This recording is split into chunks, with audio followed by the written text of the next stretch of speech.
In 2020, something didn't add up.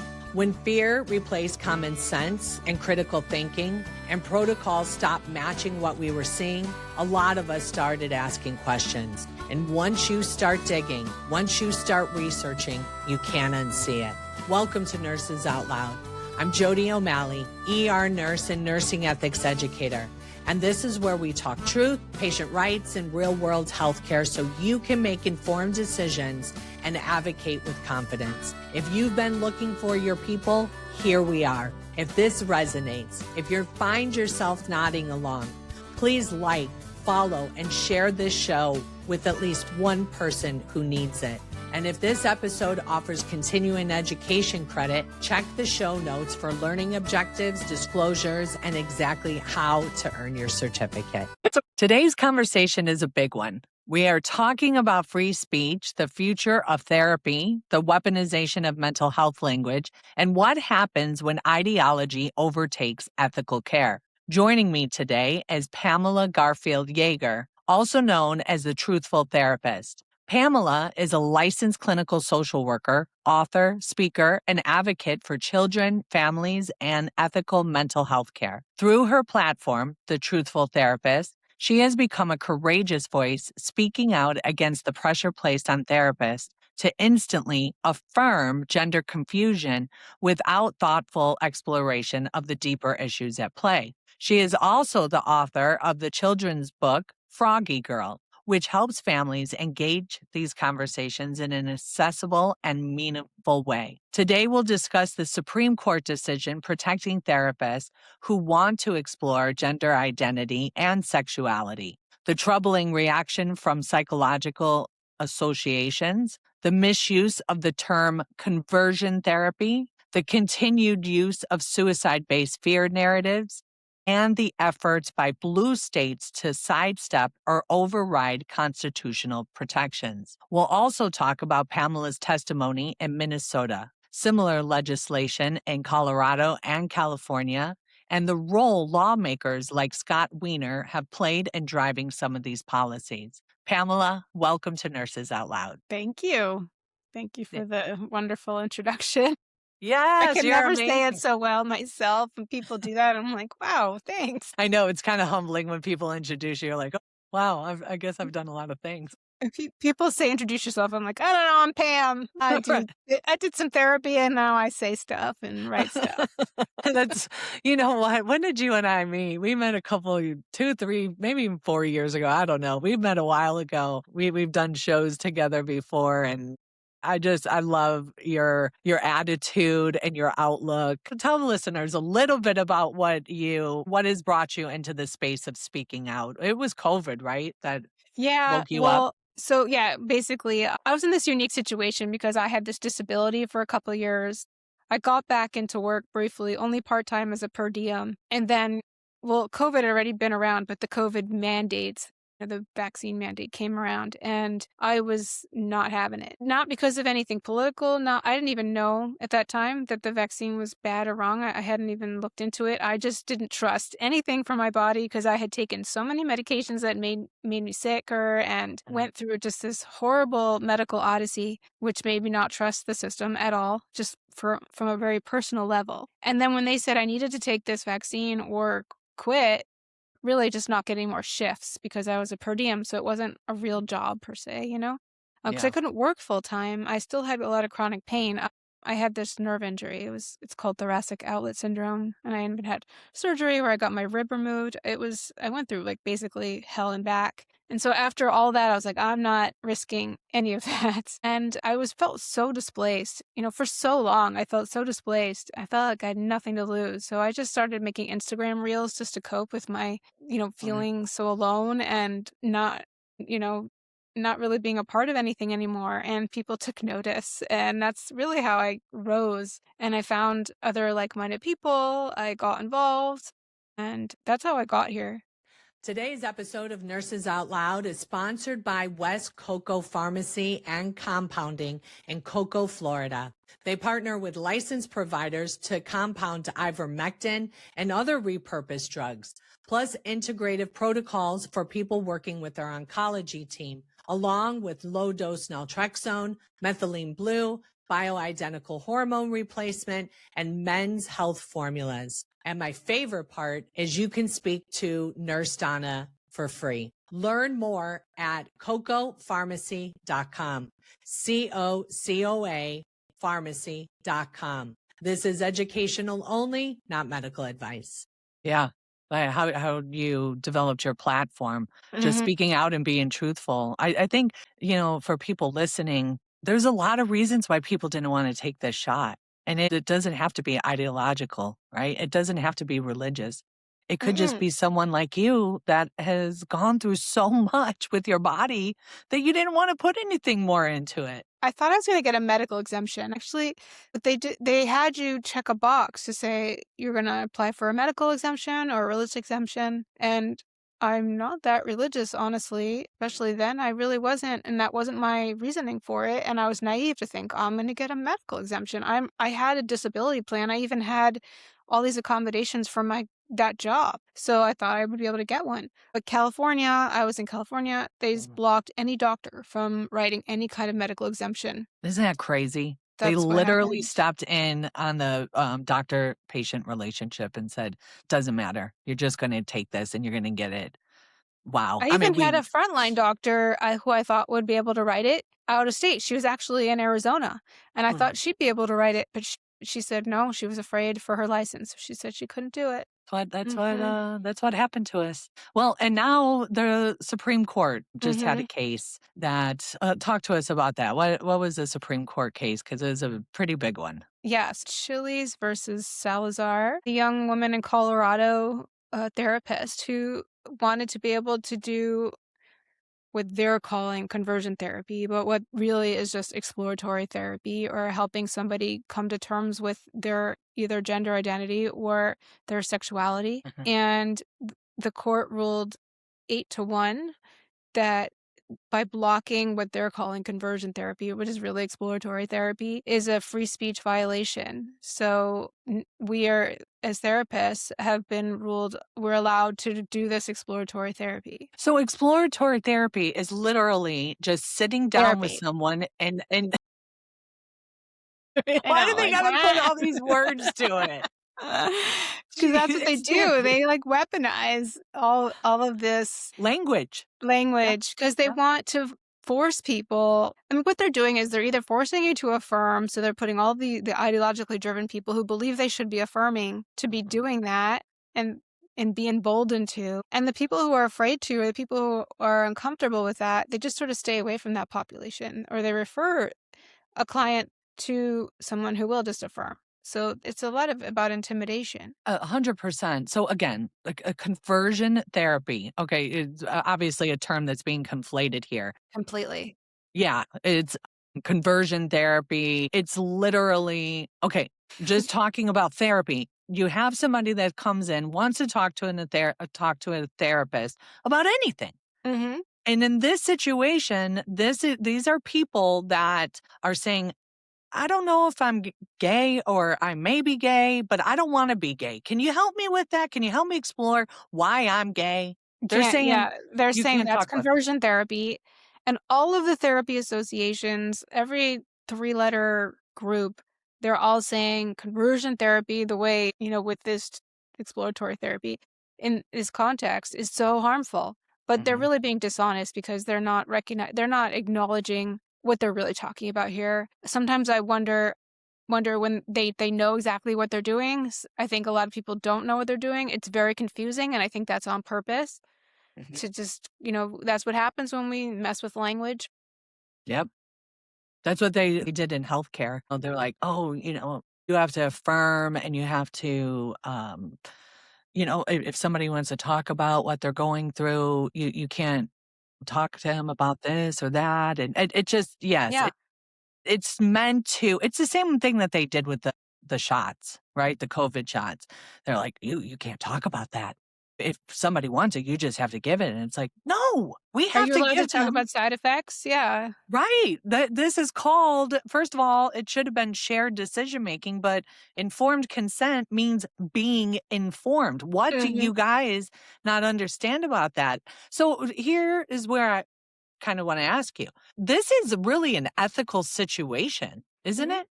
Yes, exactly. It's ethical because what they're doing is they've been doing this for a while. They're forcing the hands of therapists to socially transition people, meaning go along with their names and their pronouns and all of the fake belief that perhaps that they're born in the wrong body. And that only sends them down the conveyor belt of hormones and surgeries and just being a lifelong patient of big pharma and then a lifelong health issues and then all these psychological issues that come along with it. So it's both in this case. And they're forcing that. And a lot of people are making a lot of money out of this too.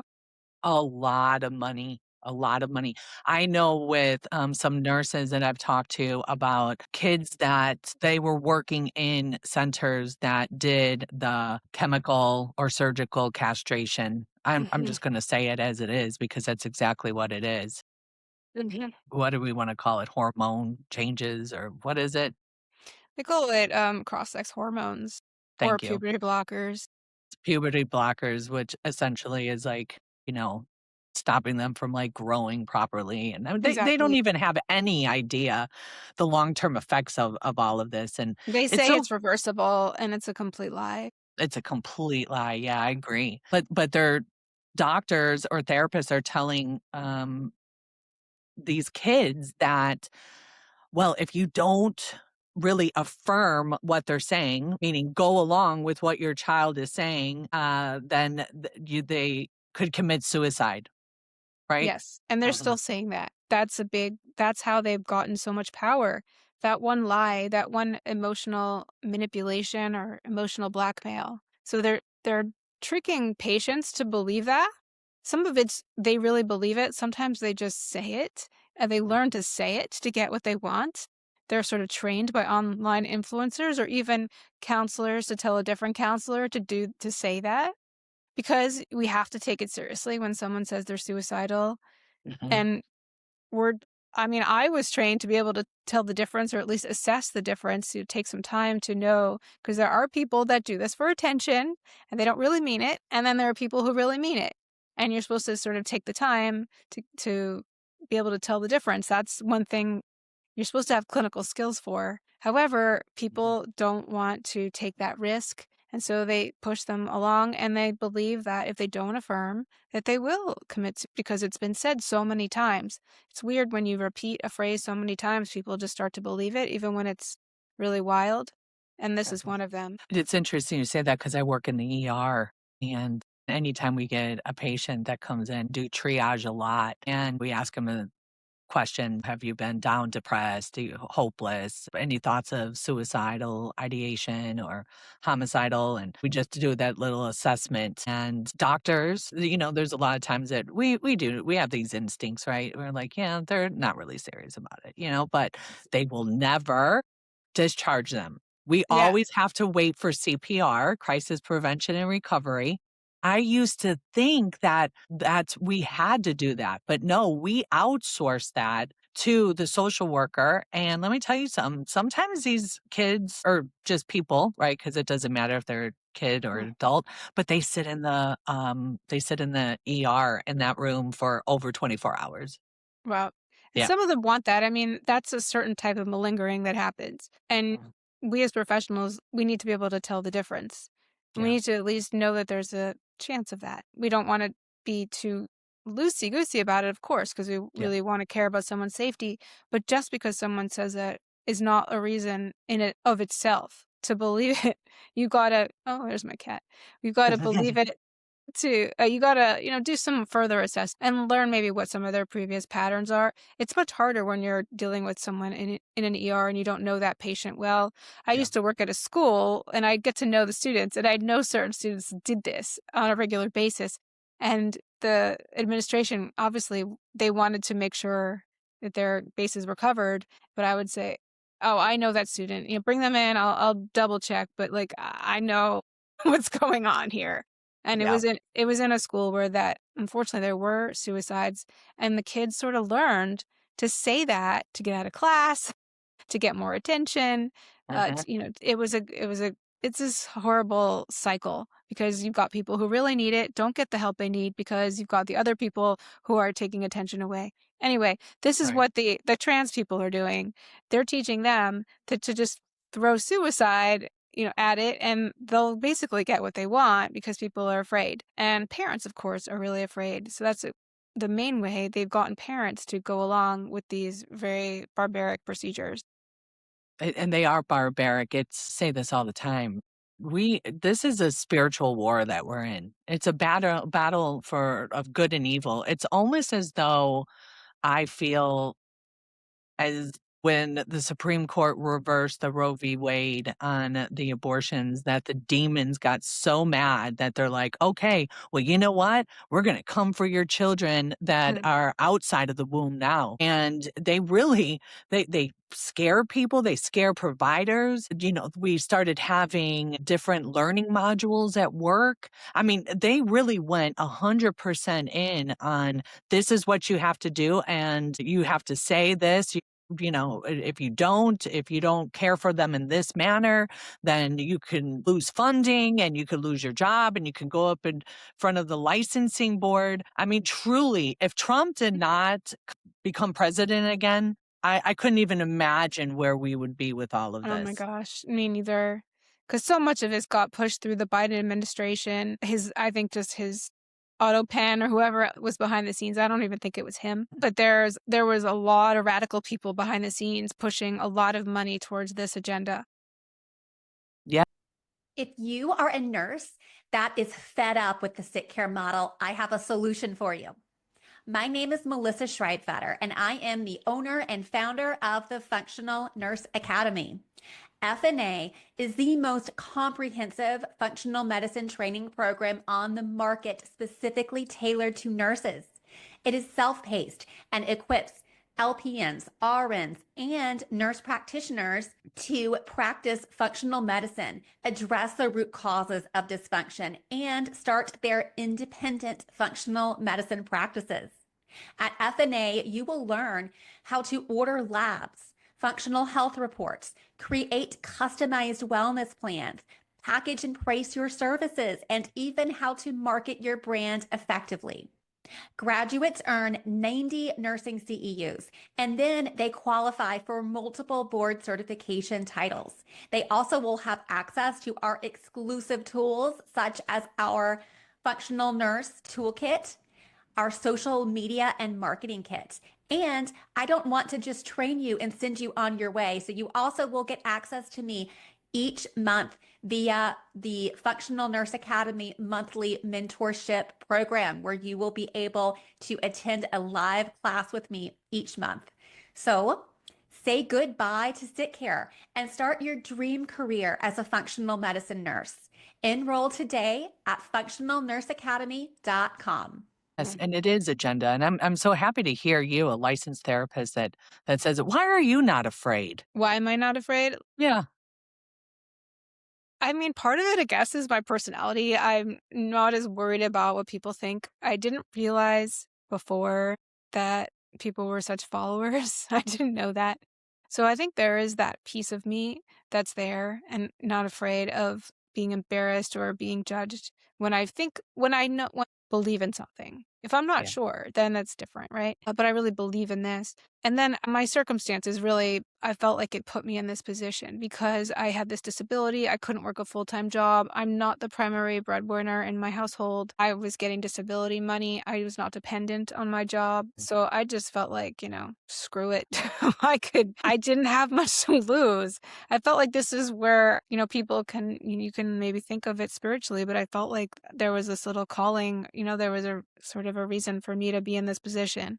And it's funny because I've always been really scared of public speaking. The first couple of podcasts I did, I was really, really nervous. In fact, you're going to play it soon. The testimony I just did yesterday in Minnesota, I did it via Zoom, but I was still really nervous. I'm not comfortable public speaking. It's not my natural. Like some people it's more natural for them. It's not natural for me. But I felt like I had to. I feel you. All of that. I didn't want to be a podcaster. I didn't want to be on screen. I didn't want to have my head in social media all the time. All of this, Pamela, I did not want either, but I do have faith and a relationship with, Jesus. And I was like, why'd you call me to do this? I don't even feel equipped. I don't even feel equipped. And it's like, I see people speaking out on social media and they are just so eloquent with their words. They're And so smooth. They just can do it. And I'm just like, that's me. And then I said, well, I misspoke. And then even with the podcast for 3 years, I never listened to what I said. Never, until I branched off of the network that I was on and I brought Nurses Out Loud underneath my belt on my own, that I have to start like editing. yeah, it's hard to listen to yourself. I've gotten a little more used to it, but it's not comfortable. But anyway, that's why I had less to lose is the real answer. So with the Supreme Court decision, these blue states and Colorado, California, and probably Minnesota, In right? Minnesota, those are the ones I know of. course. I'm guessing there's going to be more. I think Uh-huh. there's a lot of funding behind the scenes of people, writing up these bills. I think they have, I don't know if it's the ACLU, I don't know who's behind the scenes in there with all their powerful people writing stuff. They have them done so quickly because the fact that it's already ready and ready to go. So I Mhm. think there's going to be more. Yeah, and so they're trying to push around, like do a workaround Yeah. the So in Supreme Court decision. Minnesota, and I think California has a similar law, one of the bills I was testifying against, they're trying to make it easier for people to sue their therapist or sue a therapist for performing conversion therapy. And what they define conversion therapy as is I'm calling exploratory therapy, but anything that causes somebody to change their mind about their gender identity or their gender their sexuality. And it says like implicit. Wait, it says explicit or implicit. So they word it really vaguely. What does that actually mean? So if somebody makes it an expression, if a therapist kind of just has body language that they don't think that their patient could ever be born in the wrong body, or can they be sued because of that? And I mean, of course, I know, and that most of these things are an expression of trauma or someone with autism or someone who's going through some kind of family turmoil. A lot of men who have addiction to porn fall into these gender identities. There's just a lot that could be behind the scenes with this. And it's the fact that they're not allowing therapists basically to do their jobs is a big problem. Yeah, it's a big problem. I just know, for having, 51 years old, I've been around for a minute.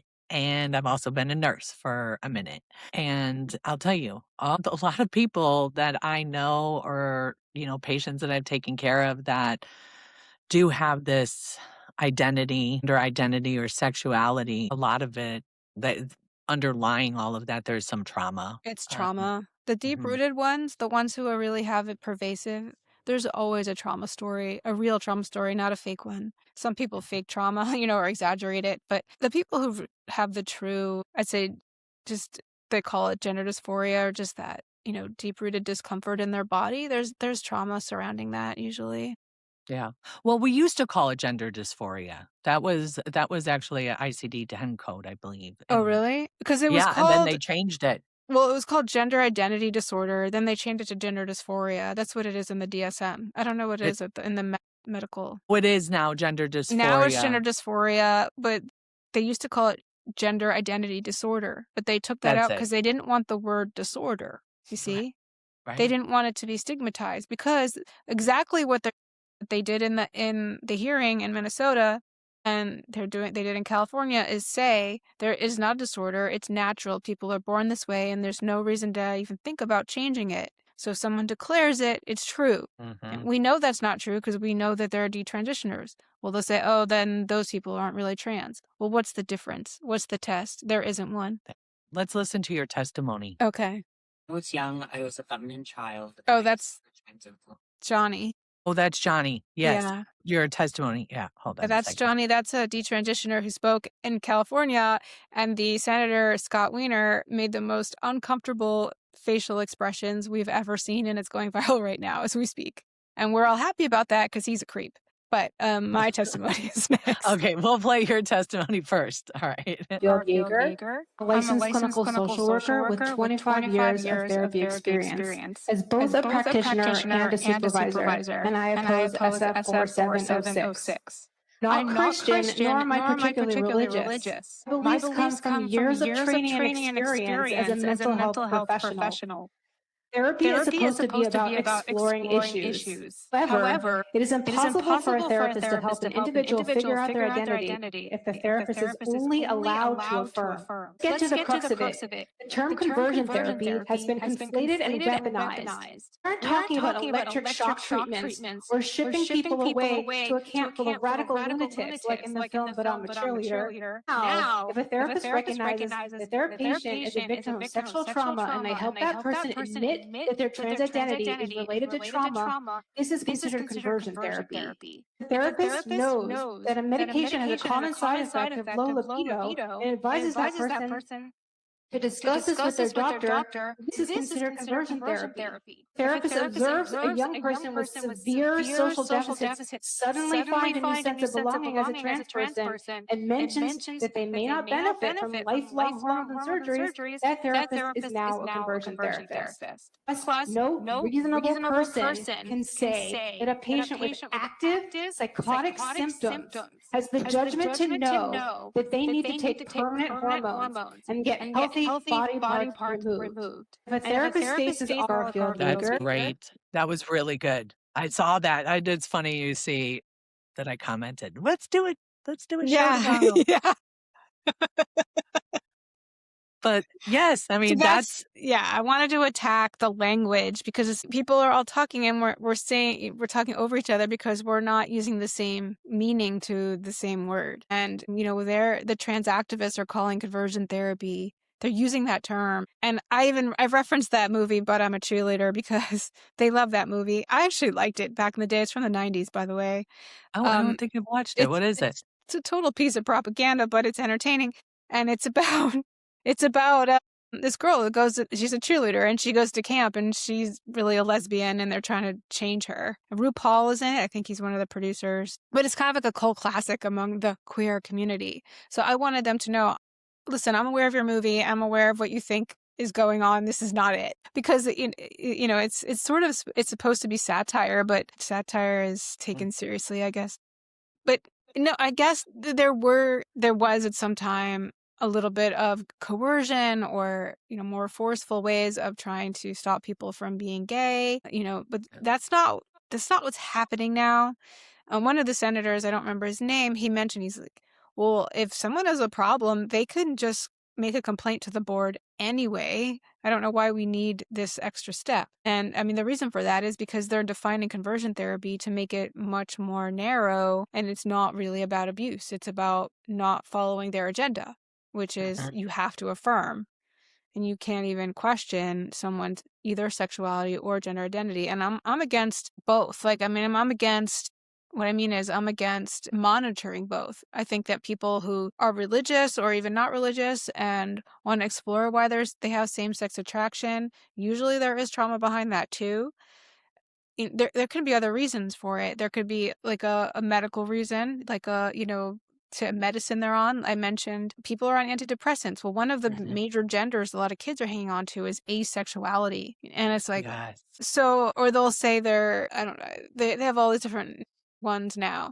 And if they put a child on antidepressants or even ADHD meds or any kind of psych med, that can mess with who you're attracted to and what you're doing and what you're feeling in that way, or you can feel nothing. And they're calling that all identity. They're trying to normalize things that aren't necessarily normal or healthy. Because if you have zero libido, there might be a medical reason for that. It might not be your personality, So it should be explored, but they don't want to explore. They want everybody to be either hypersexual or a sexless. They want people to be dysfunctional sexually. I mean, it really feels like that's what they're doing, because that's what these drugs do. They they hinder you from being able to. There's this other young man who just testified yesterday in California who admitted to the entire world that he cannot get an erection because he was on puberty blockers, because what happens is you never grow. So he has a penis of a little boy.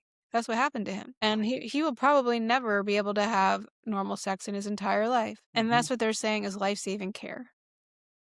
Yeah, it's so demonic in my opinion. It's And that's, so and if you don't demonic. allow them to get on these drugs, you're a conversion therapist, which is really Orwellian if you think about it, because what we're really doing is we're stopping someone from being comfortable in their own skin without Yeah. drugs. Right. Right. It's the same that we do even just with people, like the statin drugs. That lowers the libido. And Yeah, that too.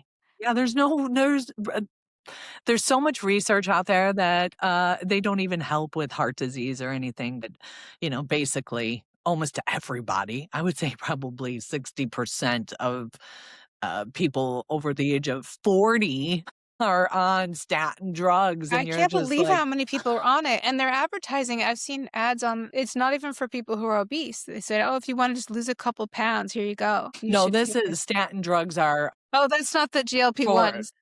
no, that's no. that's the right. Those are the heart ones. Yeah. Sorry, Yeah, I the got that heart mixed ones. up. Yeah. Okay, I didn't. Yeah, gosh, there's so many connections with all these medications. Like, yeah, it's a terrible loophole to be caught in. Yeah. I'm gonna play that video that boy and that senator. Yeah. So the Yeah, senator is Scott Wiener. For those who are not familiar with him, Mhm. he's a creep. I'm trying to hold my tongue and not say profanity. He's a really nasty, creepy man. He's behind so many bills that have been about dividing kids from their parents. He's behind the one called the Trans Sanctuary State. So kids from all across the country can come into California and get on drugs and surgeries on the tax dollar. He's behind a bill. There's I so want many you to bills. elaborate on that a little bit because I've told people like your kid could literally run away from home, get to Mhm. California, and they're no, Jodi, that's not A few that states have that. California's not the only one. I think Washington Minnesota, State. right? I don't know about Minnesota. They might have it too. I'm pretty Mhm. sure Washington State has it, and I'm pretty sure Colorado has it. I'm not sure which other ones have it now at this point because California started it, and a lot of the other blue states copycatted it, and I'm not sure all of the ones who have it. So there are several states that have that law. So there are other states your kid can run away to and go get transitioned on public dollars. Anyway, so he's a creep. He's a horrible person. He's been sat in front of all kinds of detransitioners have told horrible stories. This is the first time it seems like got to him. So he's making all kinds of faces. So go ahead, play this testimony of this poor young man. His name is Johnny. The young man testifying, his name is Johnny. Johnny Skinner. Skinner? Okay, here we go. Child, and I discovered trans influencers online. They said, change your body and your life gets better, don't and it gets worse. Or as my doctors told my mom, I would commit suicide. The medical and mental health providers didn't bother to ask why I felt the way I did. They poisoned my body with blockers and hormones, arresting my puberty and messing with my development. The result? I'm a 23-year-old gay man who's never had an orgasm and may never experience one. Let that sink in. I was rendered anorgasmic because once you say you could be trans, that's it. Full stop. No exploration as to why it is allowed, even if you are a struggling kid. The former president of WPATH, Dr. Marcy Bowers, the California surgeon who had performed the surgery for Jazz Jennings at 17, admitted on video that puberty blockers followed by cross-sex hormones results in no orgasms and stunted genitals. SB 934 guarantees that more people will end up like me, the walking but wounded. I could have been spared all of this if any of my therapists would have explored why I felt dysphoric, but they never did. They only led me to hate my body more. The Supreme Court just ruled in a rare bipartisan decision that laws like this are unconstitutional viewpoint discrimination. This bill is an attempted workaround that will be used to silence therapists who could have helped me avoid the irreversible harms to my body and the loss of my sexual function, as is the same for many others. So today I ask you to extend some empathy to survivors like me and vote no for this bill. Thank you. Right. And just for context here, this testimony was on April 7th. Johnny, Jonni Skinner. This bill is SB 934, and this was in front of the California Senate Judiciary Committee. Mm-hmm. Wow. I don't know if you're able to see Scott Wiener squirming like a weasel. Someone, I think I know who it is, had a camera on him during that And that was what that was about. And all over Twitter right now, people are doing screenshots, close-ups of his face, like being all like weird and, super uncomfortable, because that got to him. Hearing about a young gay man who cannot have an orgasm got to him. People are, they're trying to decide, does he actually care for once, or I think it's just because he can't hide anymore. I think it's just too awful, and he can't hide behind the mask of this is saving lives and this is about empathy and all that. So I think that's what it's about. But people think that maybe it got to him, that maybe he sees himself in that young man. I'm not sure. Maybe.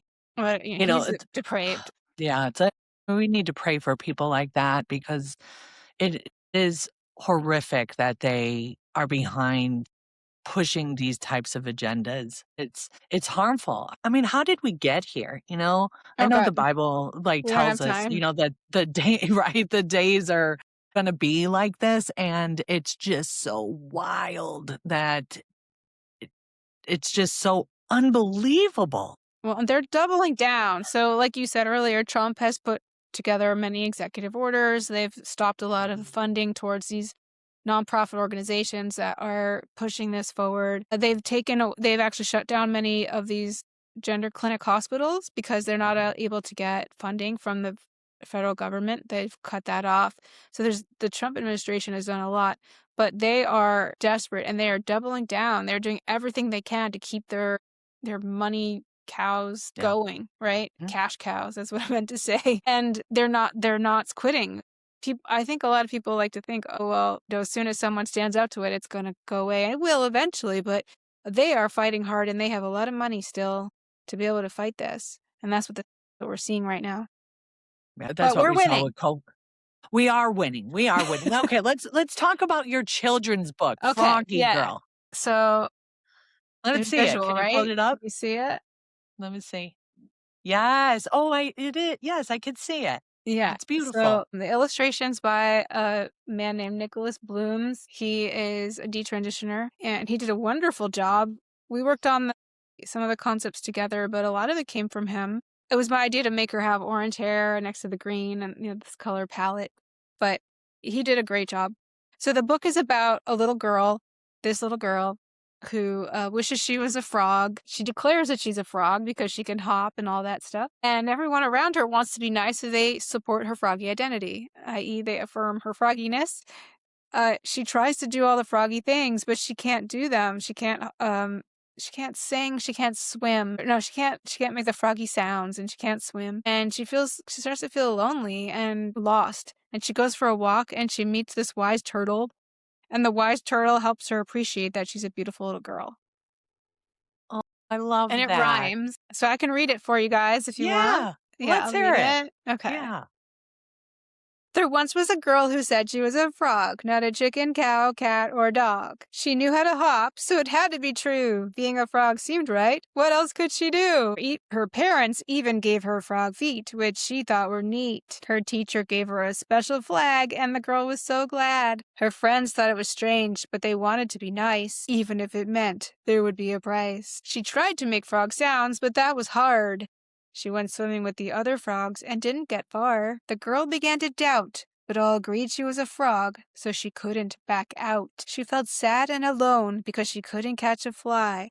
That's when she realized she was living a lie. In a state of confusion, she went for a walk, wishing for a friend with whom she could talk. When she reached the river, she met a wise turtle with a great bumpy shell. He said, "You can't be a frog, no matter how many people you tell." He reminded her that it's wonderful to be a girl. She can sing and dance and even do a twirl. The little girl learned to love the way God made her, beautiful and smart and full of fervor. In the end. And this is I love it. This is the last picture, which is my favorite. There's a lot of beautiful illustrations in it. I didn't want to stop and show them all. It's gorgeous. Yeah. Yeah. That's like my favorite page. What else? There's more. Let's see. Yeah. This is That's her so dancing. wonderful. I love the dancing one. And she's shedding all of her froggy suits around. It's a little blurry. Wait. I don't know how to get it. Right there. It's got the blur. Yeah. That's great. Yeah. So where can they get the book? You can get it at any online retail store. It has a website with some of the main ones. FroggyGirlBook.com. You can look on that website. Or if you just put in Froggy Girl, you put in my name, you probably could find it pretty easily. It's on Amazon. It's on Barnes & Noble. It's a Target. You don't want to shop there anyway. But and you can buy it directly from the publisher. It's a private little publisher. They're called Book Logics. It ends with an X. It's all on my website. You can, anywhere you buy books, you can get it. And your website? Online. Okay. The website for the book is FroggyGirlBook.com. My main website where you can book consultations with me is thetruthfultherapist.org, which I need to update it, but it's got the basics on it still. Yeah. No, that's great. I love that. All right. Well, and I also love that you do consultations as well. Yes. With families, because what do you say to the parent out there right now, who feels bullied or intimidated, or even confused by the system? Yeah, I mean, the first thing I say is don't be intimidated. For them to believe in themselves. That's one of the main messages I tell parents. I also usually, depending on, some of them have already done the deep dive and they have a lot of information. A lot of them come to me kind of fresh, not just completely lost and confused. So I'll give them the lowdown about how the system has kind of been taken over by radicals and that they can't trust them, and for them to question things. And usually I'm asking them questions about what's happening within their family so that they can maybe figure out more about what's happening with them, with their child. Because it's really about getting to the root of the problem. It's just a new way of expressing old problems, in my opinion. It's a symptom. So it used to be in the past, people would have eating disorders. They still have these things, but the trans has sort of taken over these other things like eating disorders or cutting or addictions. All these things still happen, but trans is a new symptom of, emotional distress, basically. So we're trying to figure out what's happening and how they can get to the root of it. And then just basic things like getting their kids off the phone, getting them away from the friend group, maybe having to change schools, and then being more firm. Oftentimes it's a young adult, figuring out what they shouldn't be funding anymore. Perhaps they shouldn't be funding their phones. Maybe if they're getting therapy through insurance, they should not be paying for all that. So a lot of times parents are they kind of just don't know where to start. So I help them. Yeah, I love that. And what would you say to therapists, who know that this is wrong, but they're afraid to speak up? Yeah, if now is the time. It's been hard to speak up, but now is the time. The holes have been made. There are cracks in the system, and if you know this is wrong, please speak up because it is long overdue. And I also want to tell therapists that I think a lot of them feel intimidated or they feel like they're not an expert in this. You are, in a way, because you don't actually really have to be a quote-unquote expert in gender. All you have to do is have clinical skills, because all gender is a manifestation of other issues. And so if you have clinical skills, you can work with families who have gender issues. Maybe you need to just learn the basics, like the language, which my book is good at teaching you, the other book, but you can just... What's the other book? It's called A Practical Response to Gender Distress, Tips and Tools for Families, and that's on Amazon. Actually, I have a copy here. It's a blue and pink cover. It looks like trans. It's got this distorted family on the front. Yep, I have it. It's a great book. Yeah. Here, pull it up a little bit higher. There we go. It's like half blurry. I guess I have to put it by my face. No, I don't know. I can't get it to not be blurry. Anyway. Well, you see it, and I'll put it in the Okay. show So notes. the point is that you know more than you think you do. Trans is just a way for kids to escape. It's a way for kids to wield power. It's it serves another purpose. So if you have good clinical skills, you can assess for what's really going on with this family and help them with their communication, help them with whatever that turmoil and distress is. Yeah, that's great. And I tell nurses too, and I assume it'd probably be the same. Well, it would be the same for you as ethics. Policy, protocol, words, language, all of that changes, but what doesn't change is your code of ethics. And if you go back to the code and you have a complaint on your license and you go to the code, they can't fault you for that. Yeah, I mean, unfortunately, they word things a little weird in certain mental health associations. But from my knowledge, everybody who's received a complaint about this, they've been able to clear it. It's just Yeah. it's a big hassle. Basically the process is the punishment. But I don't know anybody who's actually lost their license as a result of this, despite all of the threats that we get all the time. It's really more, I think, of a social ostracization, and it makes it harder to get a new job, like that kind of thing. But if you can do private practice, you can do other things. It's not easy. I'm not gonna lie, but like you said, ethics. Ethics. Yeah. And you got to look yourself in the mirror and you got to, what are Yeah, you going to be complicit in? I'm gonna be complicit in what happened to Johnny. I mean, come on, this is serious. We need Yeah, more voices. we Yeah. do. Wow. What a great conversation. Thank you for Mhm. being here with me and for being so courageous, because I think it just inspires more people to know, like, again, this is evil. I don't care which way you look at it. It's evil, and we have to be able to shine a light into this. So thank you, Pamela, Welcome. the Truthful Therapist. Go check her out again, truthfultherapist.org, thetruthfultherapist.org, her children's book, FroggyGirlBook.com. And yeah, until next time, friends, be safe, be well, and God bless. Thank you for listening to Nurses Out Loud. Nurses are called by our code of ethics to keep learning, do the research, and lead with moral courage and integrity, especially as healthcare changes. Keep doing the next right thing, especially when it's hard. If this show resonated with you, please like, share, and follow. It boosts us up in the algorithm so more people can find us. Until next time, friends, be safe, be well, and God bless. And if this episode offers continuing education credit, check the show notes for the learning objectives, disclosures, and exactly how to earn your certificate.